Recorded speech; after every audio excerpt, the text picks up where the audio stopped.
Welcome, Marissa. Thank you for being here. Do you want to go ahead and introduce yourself? My name is Marisa Nakada. I'm a third year art history major, minoring in education. I go by she, her pronouns, and I'm currently in Los Angeles. Okay, thank you. What ExCo course do you teach and how many students do you have? So I'm teaching thematic analysis of Studio Ghibli films, and I believe I have 24 students. Nice. That is a huge number. That's great. Thinking back to kind of when you were first considering teaching for ExCo, what was your original motivation? I actually want to be an educator at a university level, but actually in art history. But I thought this was a pretty perfect opportunity for me to try and get a sneak peek at what it would look like working with college age students and like that exact demographic. Hmm. Um, I had some previous classroom leadership experience in a student organization, but then this was completely different because like I would get my own iLearn site and be working with like other teachers. So I thought that was pretty cool. Yeah. What was the other organization that you're a part of? Asian Student Union. Okay. Yeah. Awesome. They actually are hosting an ExCo class as an internship. I don't know if you do about that. Yeah, I told them to do that. That's so Oh, great. perfect. I am so glad you're being such a positive influence on ExCo. That's great. I'm So, so glad they're doing that. yeah. Sorry. Why don't you talk a little bit about kind of your background with Studio Ghibli and why were motivated to teach this topic?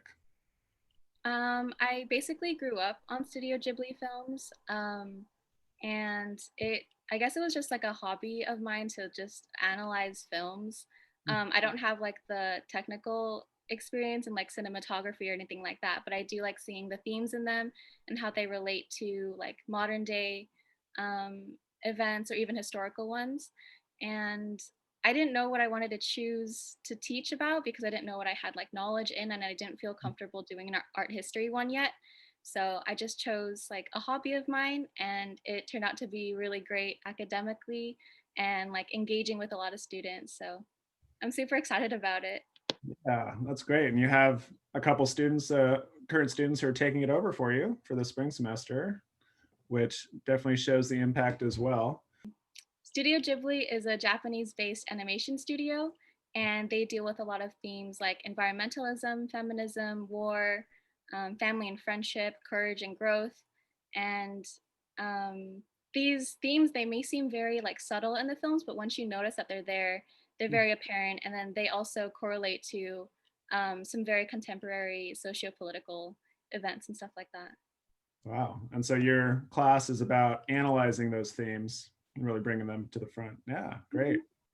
So you are teaching again in the spring. Can you tell us about the class that you're going to be teaching? Yeah.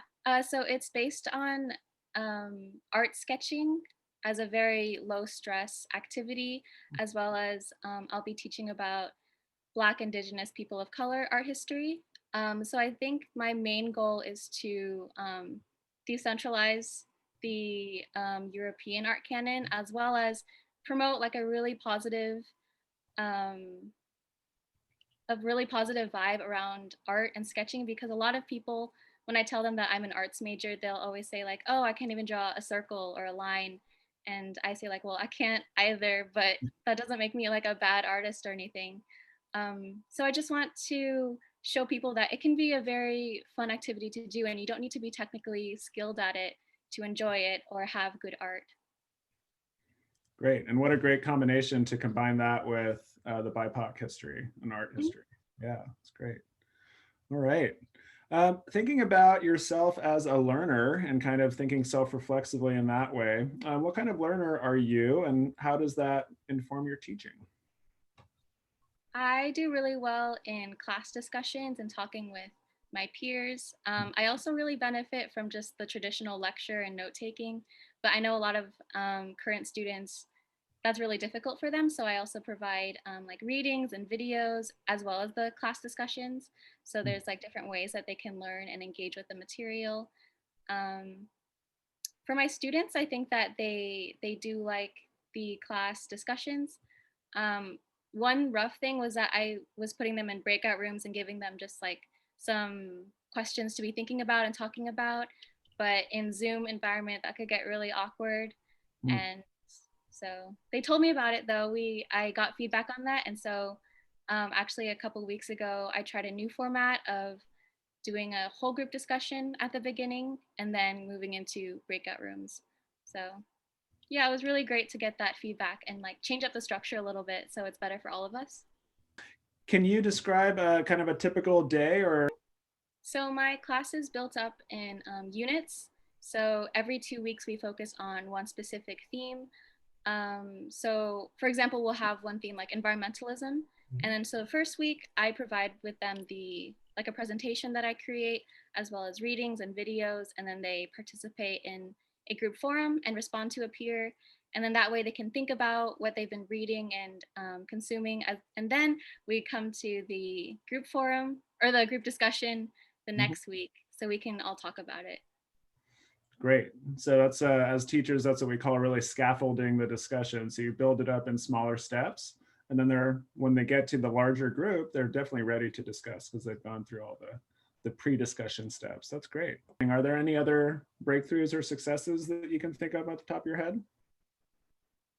I think that a breakthrough might be that I didn't realize how many people might be interested in this topic.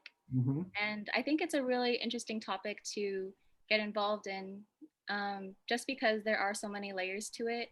And because I'd like them to be thinking more about like the media that they consume because the skills that they hopefully learn in this class may not just apply to this class. They could apply it to like the different media that they're consuming, like the news or TV or movies and stuff like that. Yeah. I definitely didn't know about Studio Ghibli, but the chair of the ExCo program, Jane DeWitt, when I told her about it, she was like, "Oh, I love that." And so it might be surprising how many people are actually into this or know about Yeah. Oh, that's so cool. it. Yeah, that's great. Um, what has been one of your greatest challenges? I think community building. Mm, Community building in my class is pretty difficult because just on Zoom class meetings, it's very awkward in general. So we may just be awkward in a whole class discussion or awkward in small breakout rooms. And I definitely empathize with the professors who just have to lecture to a Zoom classroom just of black screens and just the names there. So that can be pretty daunting at first. And then you don't know if the students are still engaged with you. And I think that was a really big challenge, but I think getting feedback and being able to connect with them in other ways mhm. was super helpful. Yeah, were there any ways that you kind of have tried your best to promote community or build community?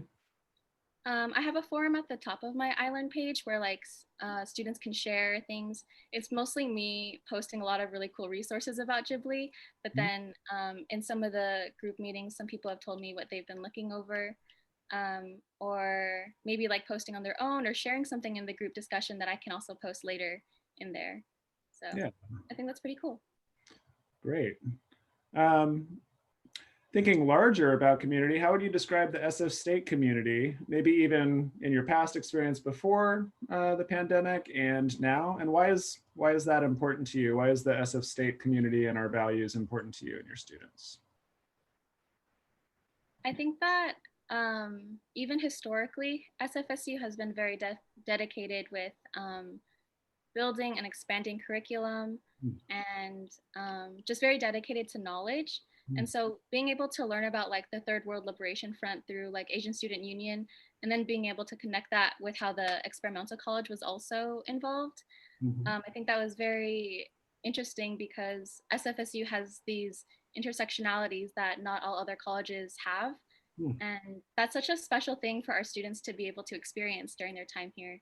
And I hope that they just absorb as much knowledge as they can and then like continue out in the world to create more positive change. All right. Well, that was so Yeah. well put. Thank you. Do you see any other ways that your course is making change at SF State or the larger society, your course specifically? I think that a lot of the themes are very applicable to modern day problems like specifically during our week of environmentalism, the whole West Coast was on fire and there was a hurricane in the Southeast. So Mhm. it was very relevant then. So we were able to talk about that during our discussion meetings. And then the past 2 weeks, we've been going over a war theme, which we've been going over like how government actions like affect the people. And I think that's also very telling because it's election week. And so these things are so connected, and I hope my students are also making those connections. Yeah, that's great. Definitely seeing the deeper value of literature, of any thematic analysis, like you said, of anything, of Mhm. film, media, literature. Well, thank you so much, Marissa, for being such a positive part of ExCo and for joining our community and always, encouraging other students to teach and really embracing the spirit of ExCo. I really appreciate you. Thank you. Do you have any other last words or anything you'd like to say to future teachers, perhaps?